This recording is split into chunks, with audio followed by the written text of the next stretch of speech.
Thank you for having me. Real briefly, of course, I've been an EO member for almost 20 years. Got involved in EO when it was about 500 members. And of course, as I just went to the London University, and in fact, this speech comes out of that London University, which is sort of an interesting side story.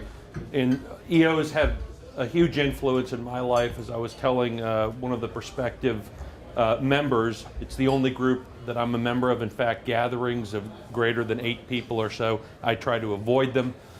So it is the only group that I do. And one of the impacts is, in the last couple of years, one of the things that inspired me to do was to write a book. I had never considered writing a book. I went to an EO event and it talked about this great event and this experience of writing a book. And so I ventured down the path of writing a book, and last year I published a book.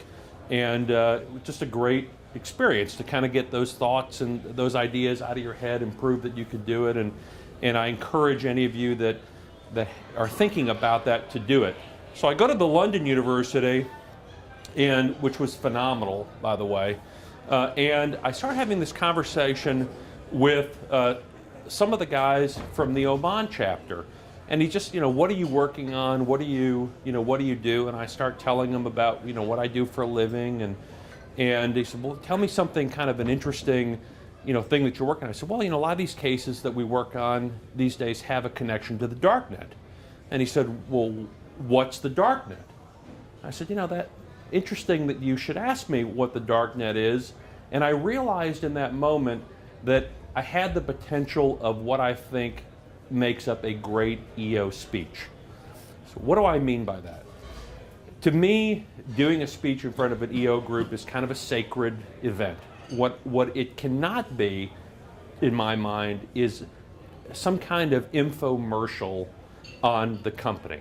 If you don't have something that you think is really worth contributing and that you think that people really should hear, then you shouldn't do a speech to the EO group. And so in that moment, when he said to me, what is the Darknet, I realized, I think I now have my stage 2. My book, now I have something that I really do want to share to the EO group. So I'm going to do that tonight. It's going to take about an hour. Let me tell you, for some of you that know me, some of you that don't, I'm not a good news guy, okay?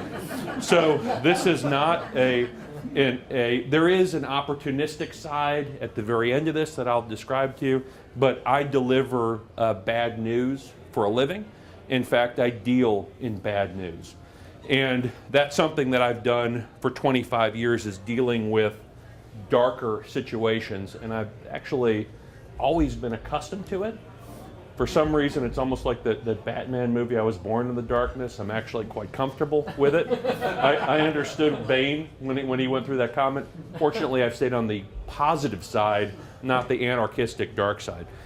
But to get directly into it, we all have heard about the Darknet in the news. And so if it's the Darknet in the presidential election, if it's the Darknet in the exposure of medical records, if it's the Darknet with the Yahoo leaks, if it's the Darknet with Julian Assange, it's the Darknet, the Darknet, the Darknet.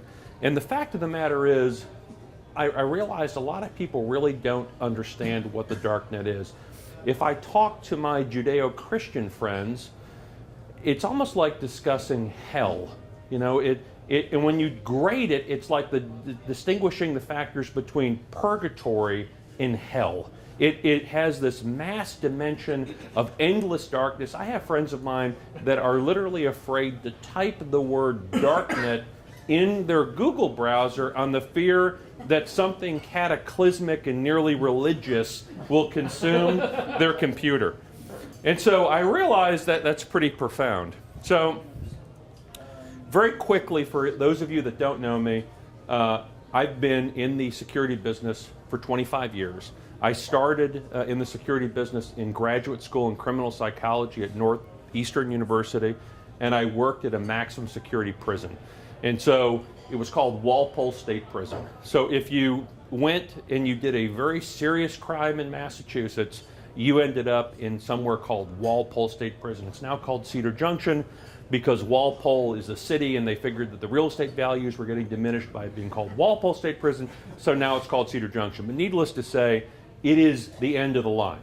And when I first got in graduate school, I went and worked there, and I worked in crisis negotiation. I worked with white supremacists, and I was, in my early 20s. It was exciting, and I didn't mind walking up on the third tier of the prison cell with no guards and talking to people. And I'm not sure, it was a youth thing.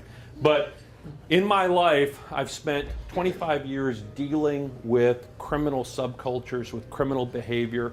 You could use the word profiler, although it's kind of politically not correct. I don't have a problem with it. I've become a profiler of all types, and I am a licensed private investigator in the state of Texas. I'm also a certified computer forensic examiner, and I operate an investigative firm here in Houston. And we deal with all sorts of issues, be it domestic or business-related issues that involve a criminal or deviant kind of component to it. So let's dive into the Darknet.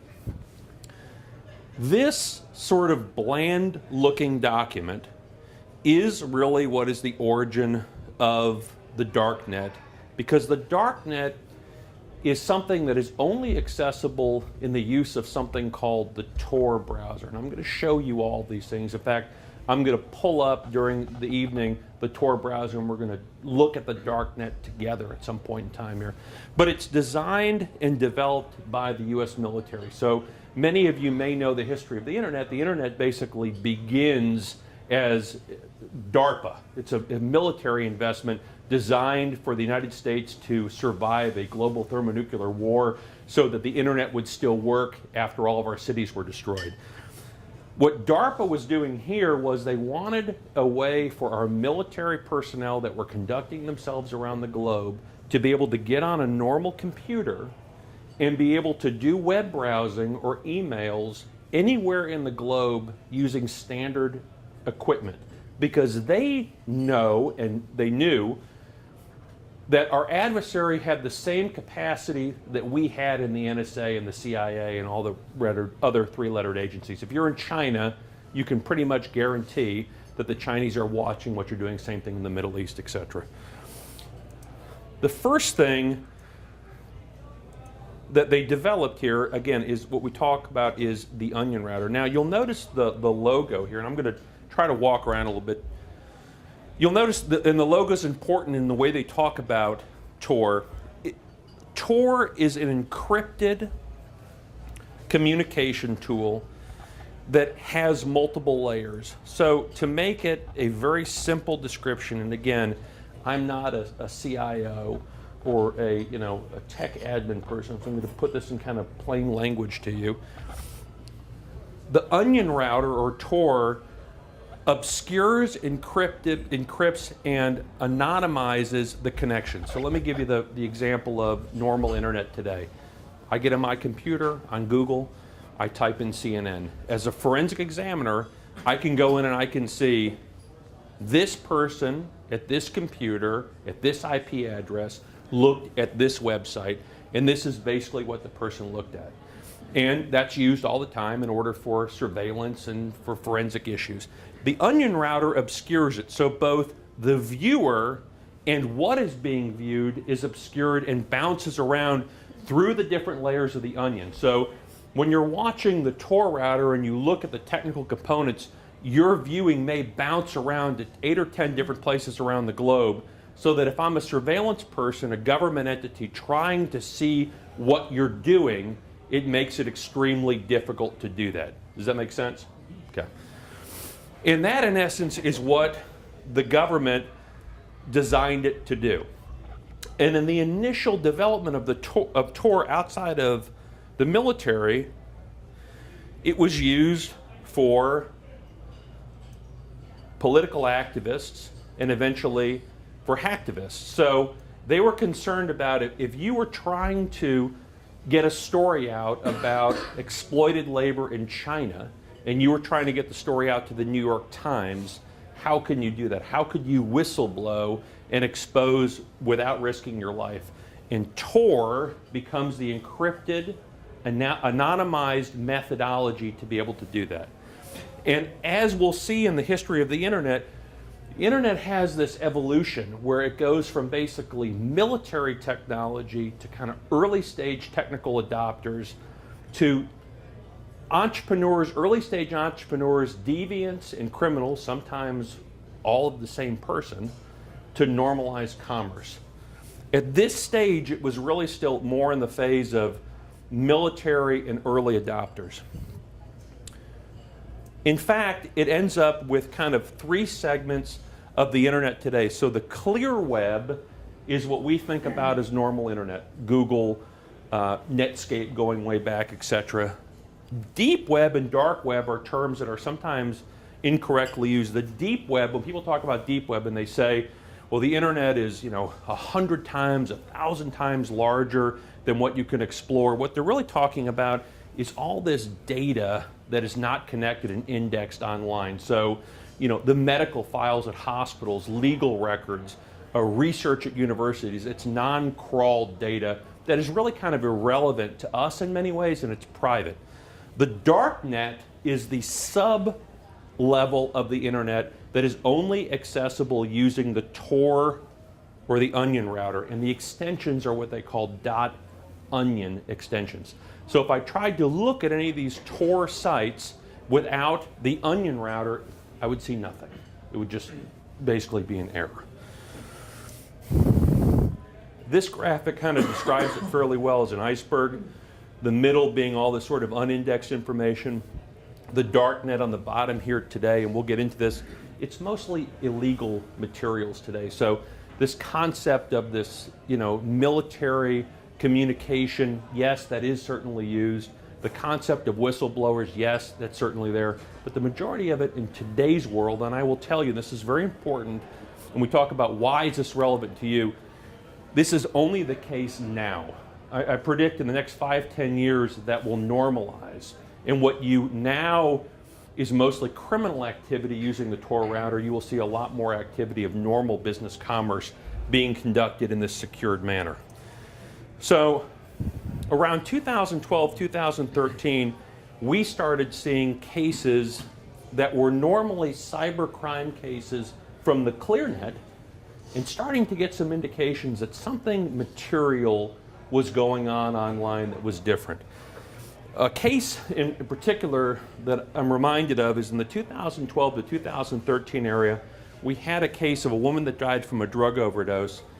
And when we went to go investigate the drug overdose at her house in Westview, all they found were some pills that she had received, some oxycodone pills, and it wasn't from a Canadian pharmacy. It was from somewhere that we couldn't recognize, and they had been shipped in a very unique Mylar anti-smell bag. And so when you looked at it, you were like, wow, this is kind of the type of thing that you would see large-scale dope peddlers using. How is this in a FedEx box at this dead woman's house? And we started getting some indications that there was something else going on. And in the literature that we read and the websites that we read as professionals, I started seeing stuff. We started seeing smaller scale DDoS attacks. So those of you that don't know what that is, it's taking someone's website offline. And normally it was for large scale operations. So you'd see a DDoS attack against a major company. We started seeing them against little companies, and it didn't make sense. Why? Why would someone be concerned about taking, this SEO guy's website, offline? We also started seeing a whole lot more ransomware attacks, and so those have been in the news lately. But I'm talking to small law firms, small accounting firms, small hospitals, what was going on. And lastly, which was the real tip and really gave us the insight, was we started getting blackmail and extortion cases where people wanted to be paid in this cryptocurrency, Bitcoin. And we knew that there was a fundamental shift, that cybercrime wasn't just going at the enterprise level, but cybercrime was now starting to target the SMBs of the world. And so I would like to introduce you to the Pablo Escobar of the Darknet. Ross Ulbricht, and we're going to center some of this discussion on Ross Ulbricht.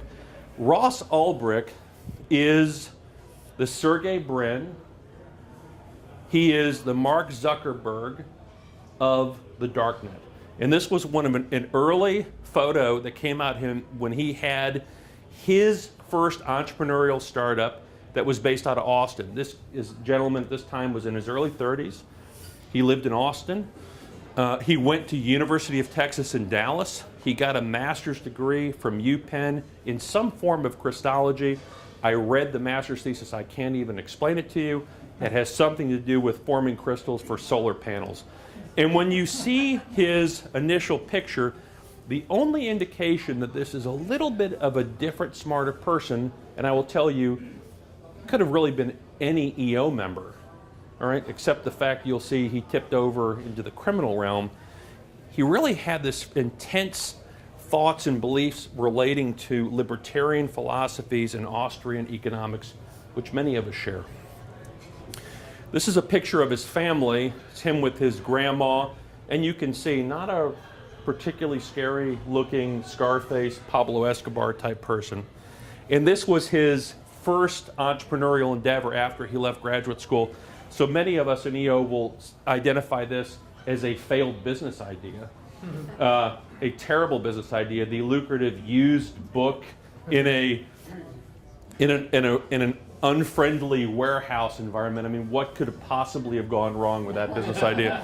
And interestingly, when I was putting this presentation together, I looked at that van and I said, you know, that looks awful lot like a surveillance van.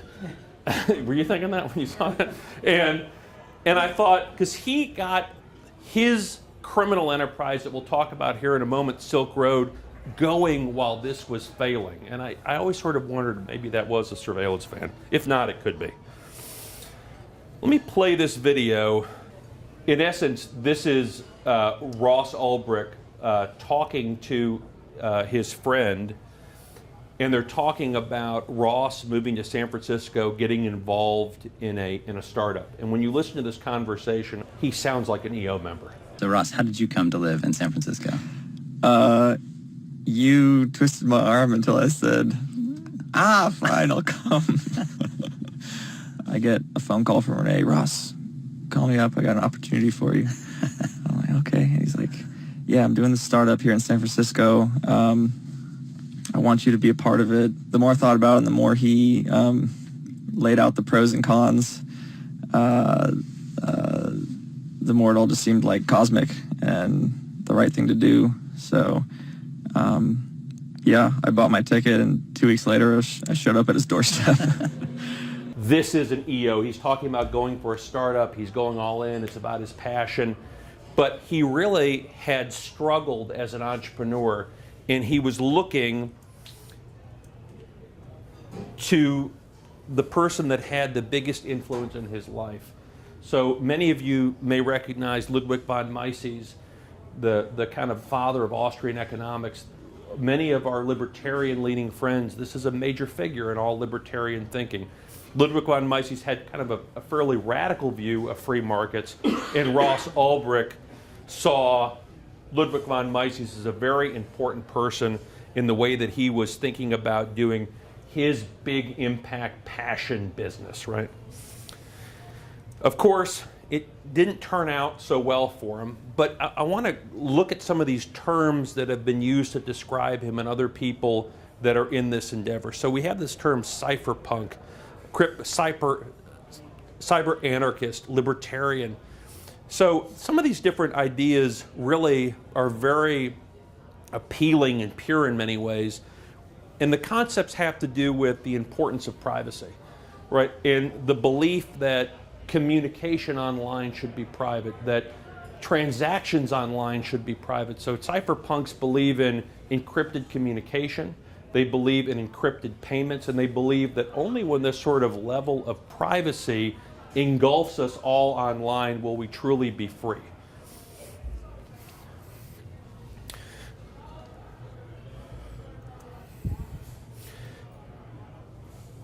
Ross Ulbricht, what is interesting is he didn't go online when he was building up his criminal endeavors online. He didn't go under his name. He went under this name of Dread Pirate Roberts.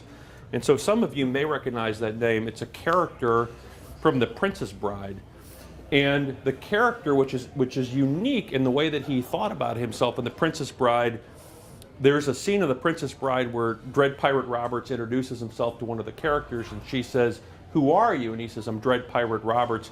Well, in essence, who is Dread Pirate Roberts? And he says, "There was a Dread Pirate Roberts before me.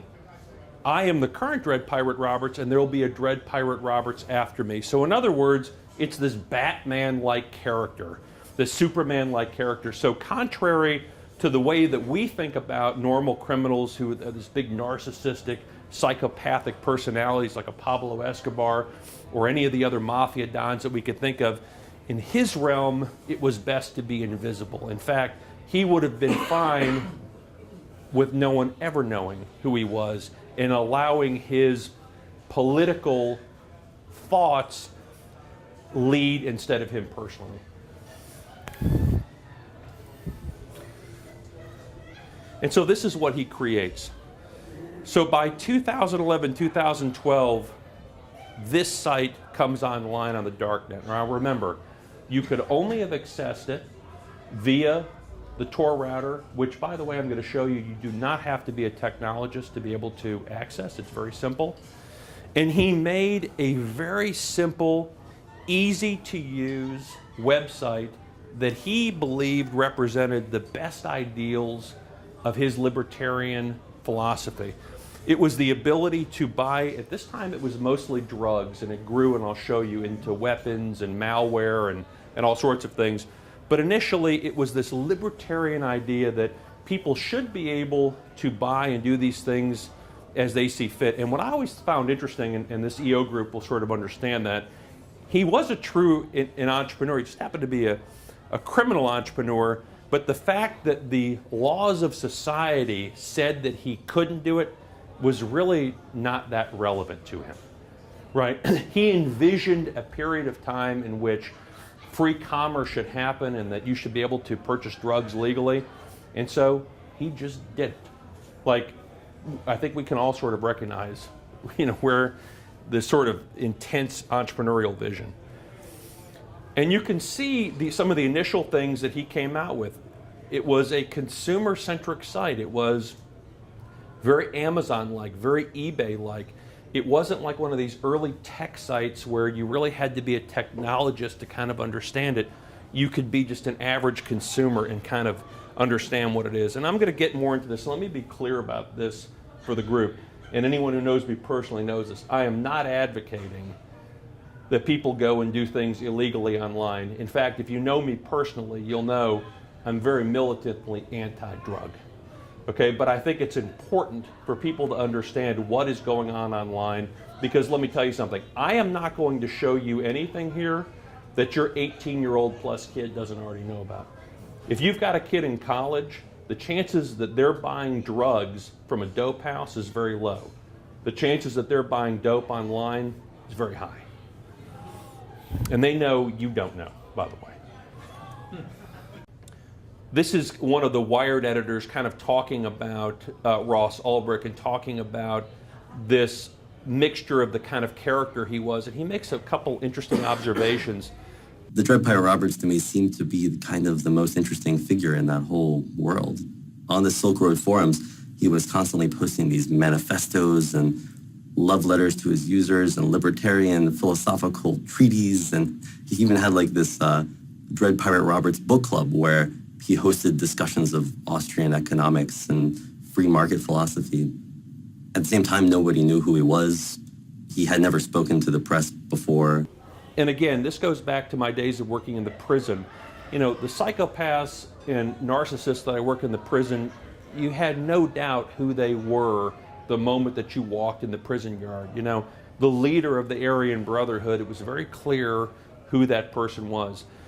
I had never worked with anyone like a Ross Ulbricht. I will tell you, not even in my private practice had I met anyone on the other side of a case like this. I'd never met anyone with that degree of education, with that degree of dedication to an intellectual structure to the way that they did it. And in fact, really not that concerned with money. right? Ross Ulbricht, when he is arrested, and we'll go through that in a moment, he has probably the equivalent today of about $500 million in Bitcoin.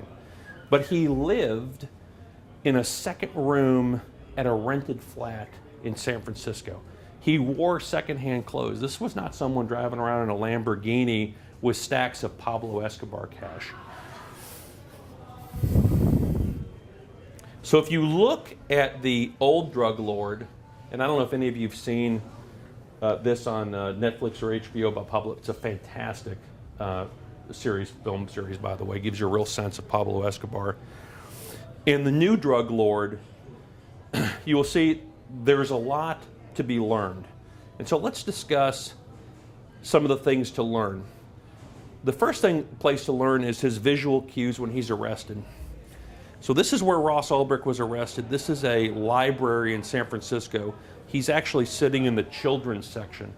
And so this guy built a $1 billion drug enterprise from the period of time of 2011 to 2013 with one employee, a laptop, and 3 semi-volunteer subcontractors.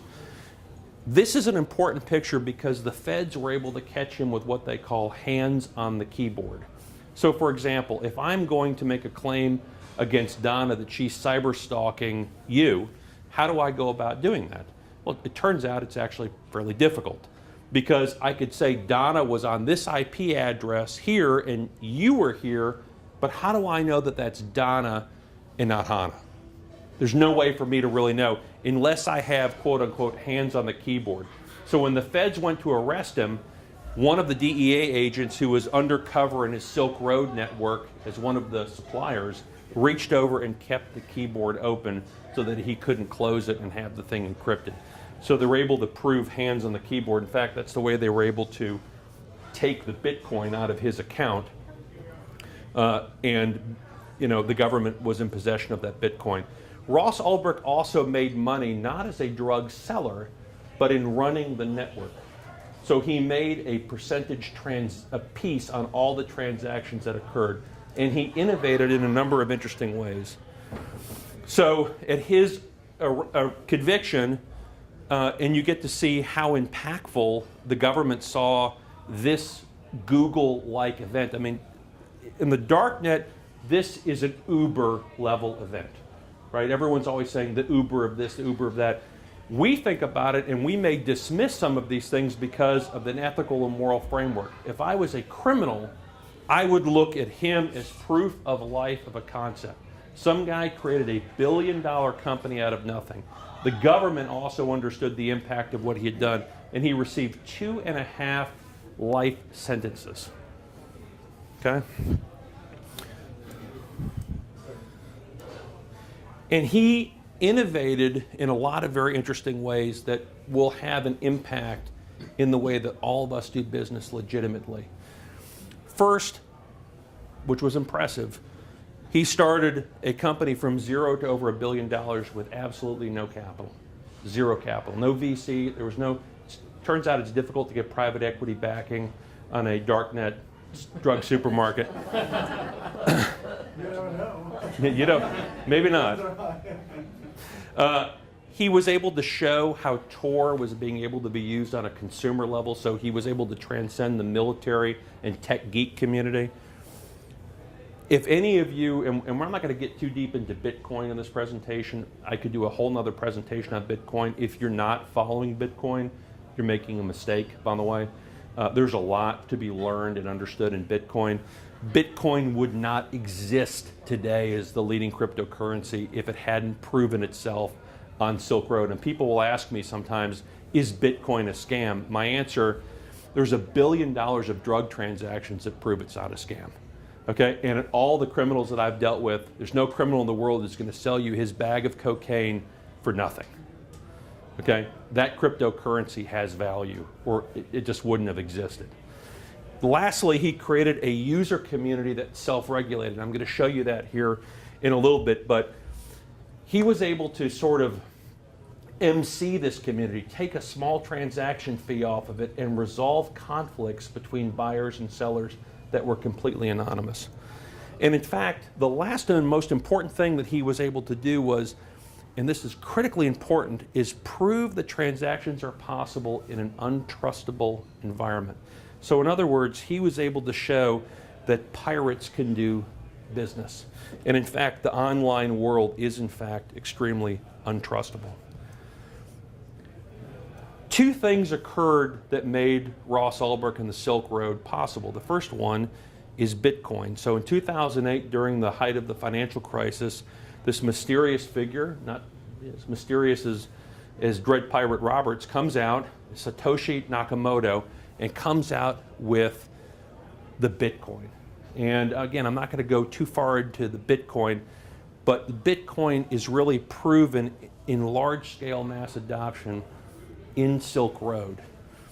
Second thing is he combines Bitcoin and the Onion Router. And so what's interesting about it from an entrepreneurial perspective is, like a lot of us, he combined things that already existed and blended them in a new way and was able to prove a new market.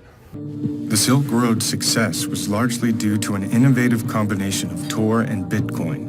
Bitcoin is a technology that uses cryptographic code to create digital currency. The sender transmits their Bitcoin code through a ledger called the blockchain to arrive at the recipient. Bitcoin is not perfectly anonymous, but if used carefully, it facilitates online purchases without revealing identity. Bitcoin was an ideal currency for the Silk Road because it allows for anonymity and is outside the control of banks and governments. It was so material that I will tell you, I believe, and we'll get into this here in a minute, it really is the Web 4.0. So if you think about the web in 4 stages, this is the real technologist, ARPANET. I don't know if any of you worked on the ARPANET. If you had access, back in college, you'd have to be my age or older to even understand what that means. To Google, to kind of the social media web.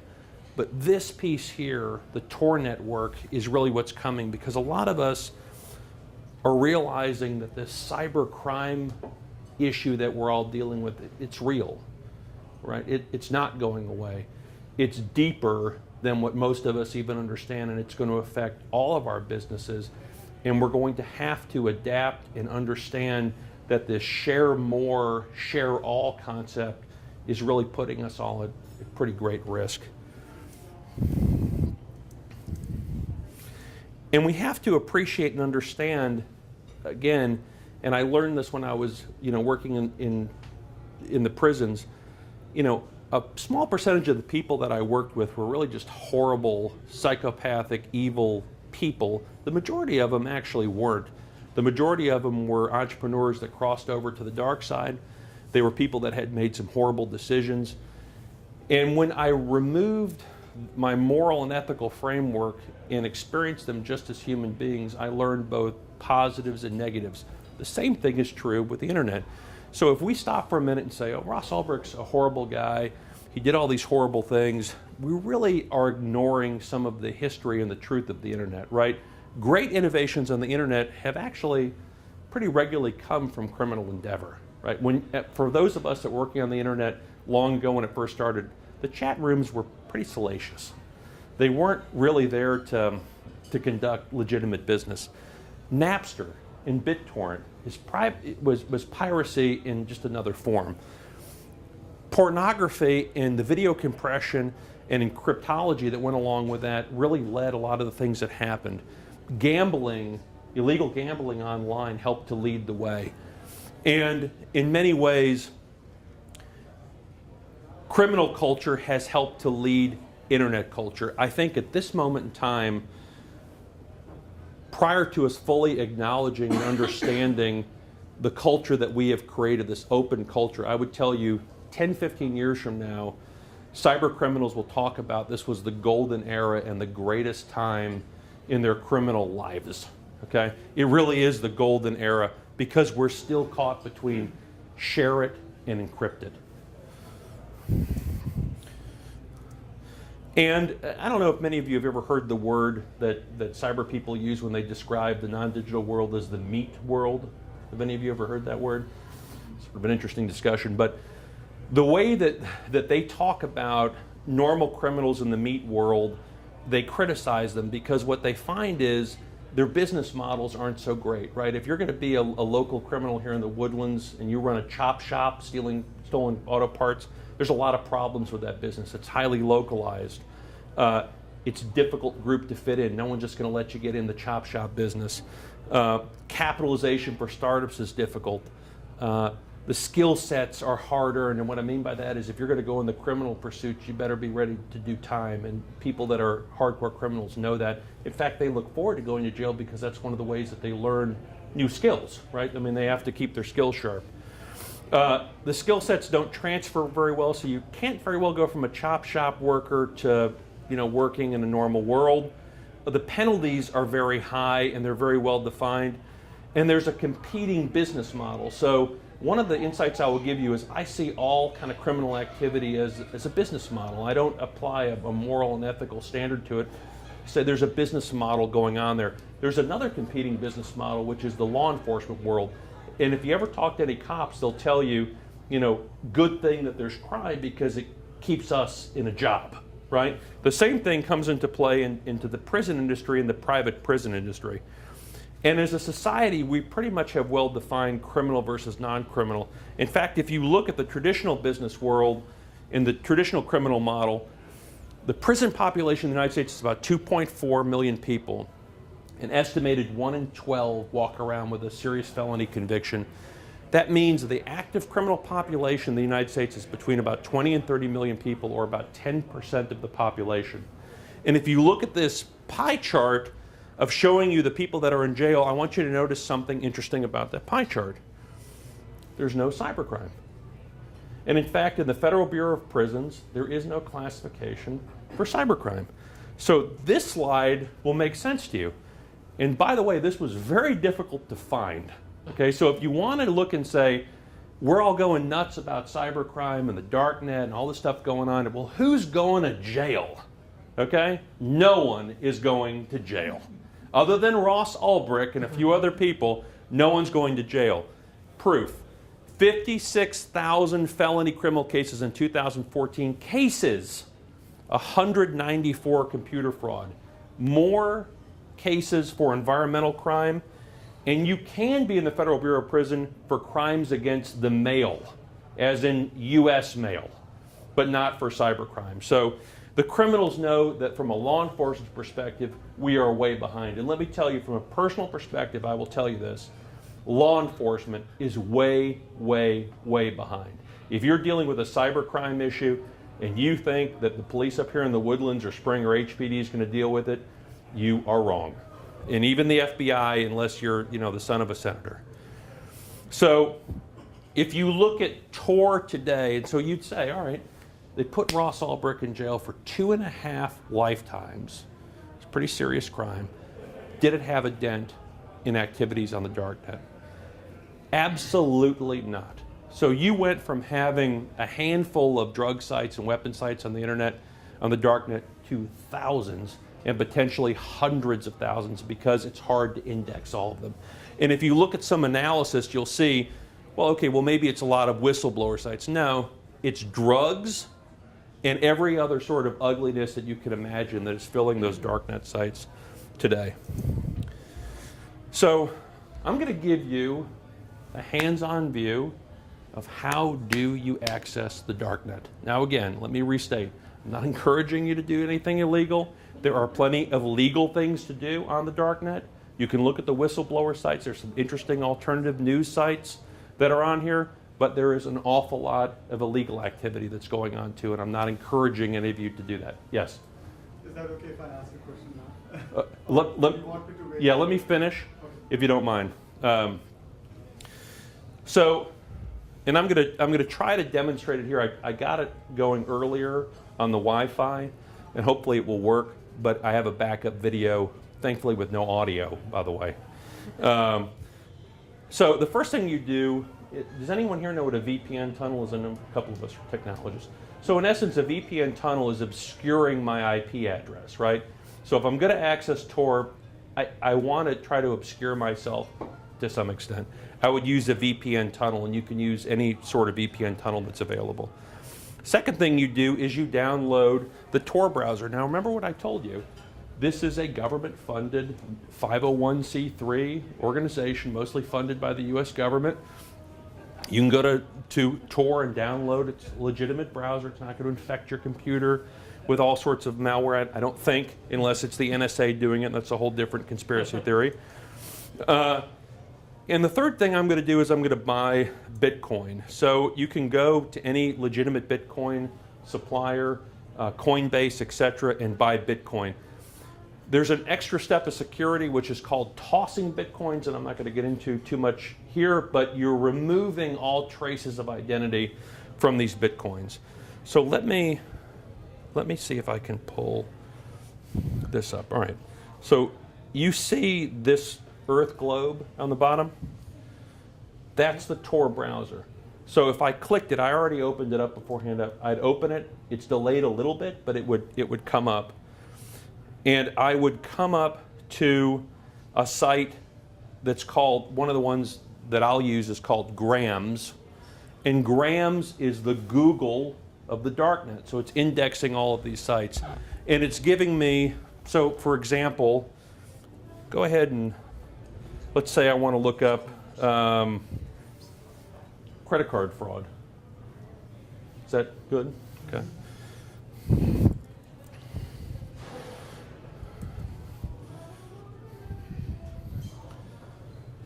It starts giving me all sorts of sites about credit card fraud, so guides to credit card fraud, buying stolen credit card information, anything that you can imagine, DIY guides, something that you need to get used to. You know, we talk about software as a service, crime as a service. Crime as a service is a big issue. So I don't have to be a technologist anymore. So if I wanted to look on it, I would download Alphabay, and Alphabay is the Silk Road replacement, okay? So Dread Pirate Roberts in the new version is still very much around. In fact, Silk Road 3.0 is there. In fact, in the appeal briefs that they put in his defense, one of the things that they say is he wasn't Dread Pirate Roberts. In fact, there were hundreds of Dread Pirate Roberts.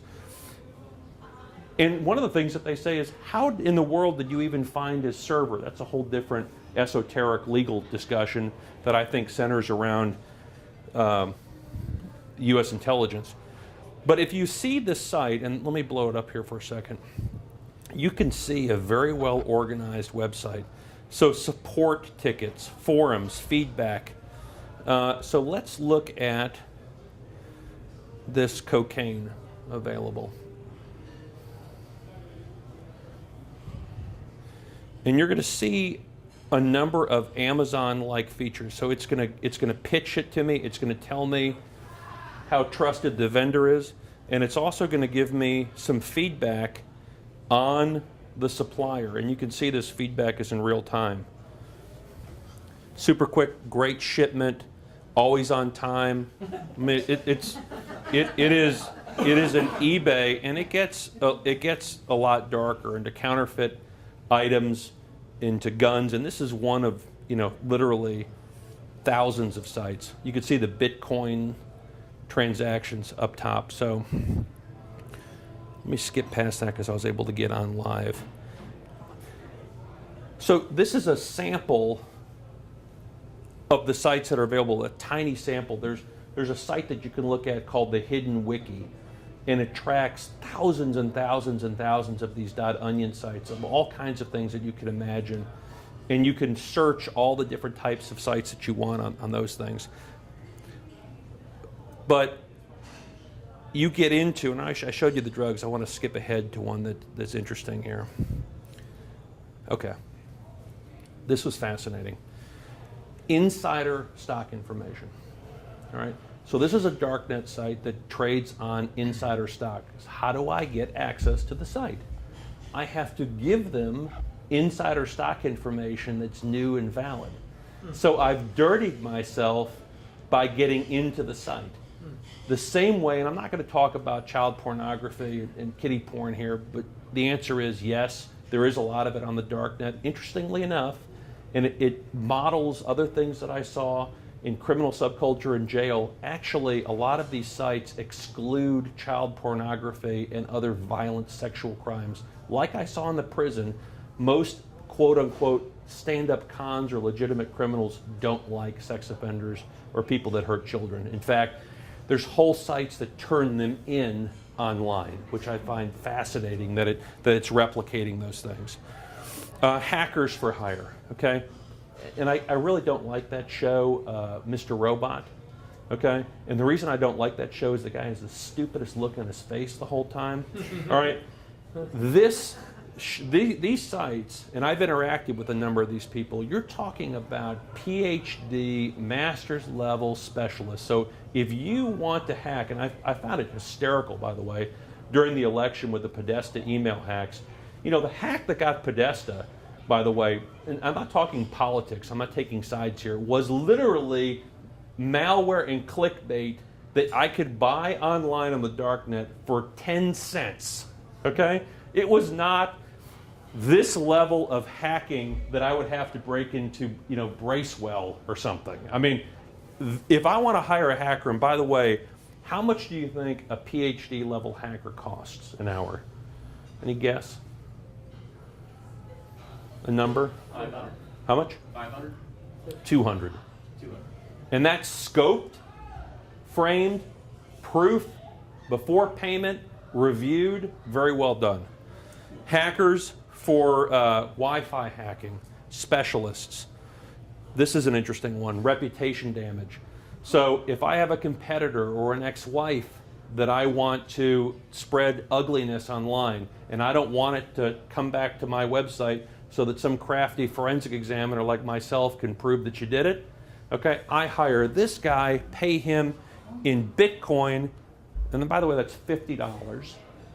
And he'll pepper online with all sorts of ugliness. And by the way, he'll custom the ugliness for you for a few extra dollars.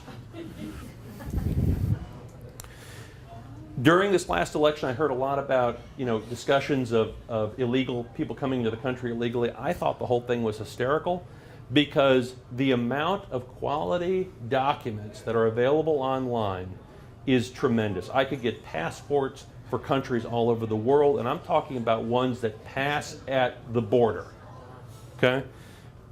FedEx delivered to my house.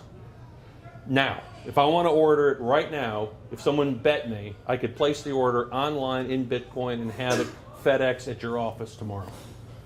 That's real, and I'm not, you know, that technologically advanced. Identity information. This was an interesting one. I remember a lot of us heard about the Ashley Madison dumps. So this was a really interesting piece of data here. So I thought, how much would it possibly be to buy all that data? Because that's a really good extortion list, right? I mean, because it has it, and I've had to buy it because I had clients that were on the list. And I needed to tell them, oh, by the way, you happen to be on this Ashley Madison hack. Don't be surprised if your husband or wife mentions it to you. No, Dan, I'm not on the list. No, you are on the list, okay? Because it geolocated your IP address at your office, okay? And it's the same credit card information you pay me on, okay? So, but the supply and demand side is so interesting now. Look at the expense here. For $1.68. So we're at a time now where the supply and the demand are out of sync, and the cyber criminals are competing with each other. All the prices of malware, drugs, etc., are way below what street prices. This was a great one, and I only have a couple more, and we're going to conclude here in a few minutes. But I love this one. You'll have to allow me. So this guy is selling old money. Okay, so many of you may know when bills get kind of wrinkled, they go to the shredder or they get burned. This guy said, I assume it's a guy, could be anyone, that he intercepted money before it was going to the shredder. And he'll sell you these legitimate bills for basically pennies on the dollars. Now, remember something about the Darknet. Some of the sites, just like the ones that got Ross Ulbricht, are law enforcement. I said law enforcement I didn't say they're non-existent.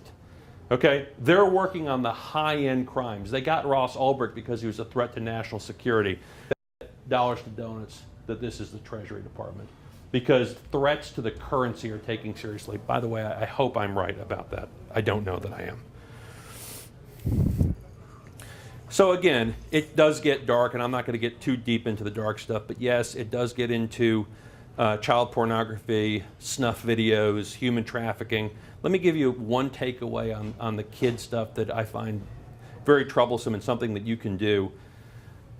In the 90s, on the global market, they estimated there was less than 10,000 child pornography images globally. And I don't know if any of you dealt with the Center for Missing and Exploited Children, but they tag all the stuff and they can see what the images are. Today's estimate are that there's 400 to 500 million. Why? Kids are self-producing child pornography. So when the friends take the little selfie and they take the shot and the hacker cracks the Facebook page, the child pornographer of today's world simply consolidates information that other people are producing. Be thoughtful about that when you're dealing with your kids, and have good cyber safety and family rules. And it goes all the way into murder for hire. So yes, you can hire someone to kill someone on the internet and pay them in Bitcoin. I have no idea if this is a sting site. HPD, one of the guys that works the homicide squad, all he does is do basically people looking to hire people to kill people, and they arrest them. This could be one, although I will tell you this is a well-reviewed site. So they have users that say, you know, I paid for this, you know, someone getting beat up in Bitcoin, and they did it. So I don't know if it's a fake Yelp or not. I don't know. This was the last one I'm going to show you. This pushes this libertarian concepts so far out that it blew my mind when I first discovered it. So this was a site that you bet when one of these people would be assassinated, and Trump is on here now, by the way, okay? And you bet in Bitcoin, and it does not disallow you from participating in the assassination. And it's paid anonymously because it's an anonymous cryptocurrency. Pretty fringe thinking. This is the last one. I put this in here because it's Houston. This guy was arrested in Houston in September. So if you want to understand how non-technical the Darknet has become, this redneck, Bubba, was arrested because he was buying explosives on Alphabet to blow up a building in downtown Houston. And he was busted by the ATF after he spent $15,000 in Bitcoin. So if this guy understands how to transact on the Darknet, it's a problem. So when you start dealing with issues, you know, where people talk about crime in the shadows, when you have no shadows, you fundamentally shift what the crime and cybercrime issue is. And criminals today have their own online university, which is the Darknet. When I first started in graduate school, you had to go do time in Walpole if you wanted to learn about armed robbery. Now I can DIY in my underoos and learn everything I want to know about malware and ransom attacks.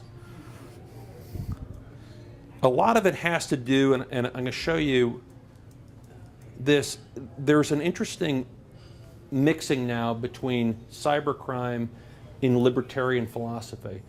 And in fact, the fine gray line or black and white line between what is crime and what is sort of this greater discussion about libertarian philosophy is really kind of pushing out the envelope. And the one I love to discuss about it has to do with Snapchat. You know, if you don't understand how privacy is such an important issue for people, explain why my daughter uses Snapchat. Okay? The reason she does, and she won't say it out loud, is because it's a way for her to avoid my surveillance of what she's doing. Now she's 21 years old, so I'm not too worried about it. But my younger ones, okay, I am worried about it, and they're using Snapchat in the same reason that adults are using Tor and other ways to obscure their communication, if that makes sense. And these things are all sort of moving together. And so this is my last graph, and I'm going to show you what I think the takeaways are. But really, what we're talking about, and this is an interesting sort of data point, sociologists and criminologists have argued that the underground economy in any given market is about 10 to 15%, right? The criminal market that's going on. I would tell you that I think now what's going on with the Darknet and the pushing of the boundaries, right, of these libertarian ideas, that it's really probably expanded to close to 30%. Because let me ask you, what's the difference? What's the difference between a hacker and a hacktivist? What is the difference between buying malware and participating in information that's leaked from the use of malware? What's the difference about if I think drugs should be legal or I just engage in a marketplace in which they can be FedExed to my house? So once we start bypassing all of these rules, the percentages keep expanding. So let me give you some opportunistic thoughts after I've given you all the sort of depressing down stuff. And I'll conclude with this. What does all this Tor and Silk Road and Ross Ulbricht prove? Number one, it proves to me that Bitcoin and these altcoins are not a fad, okay? That it's here to stay. If any of you have used Bitcoin or done work on a global basis and seen the ease of the way that this works in terms of Bitcoin and the blockchain, it is here to stay. I just talked to a friend of mine who was at a Bitcoin conference in Miami. There were hundreds of millions of dollars of venture capital money pouring into Bitcoin. It is not. Second, you should be preparing for this new Web 4.0. Facebook and LinkedIn now have Tor interface for this anonymized web. More and more and more of us are going to have websites that connect to this encrypted, we call it Darknet now. My guess is eventually that even term will go away and just kind of be called more the encrypted net. Encrypt and closed.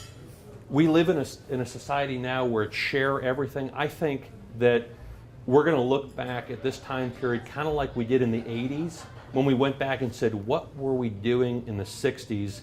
Put your clothes back on, right? That we're going to move from a share everything to share only what you want in an encrypted way, because we're realizing how evasive cyber crime is.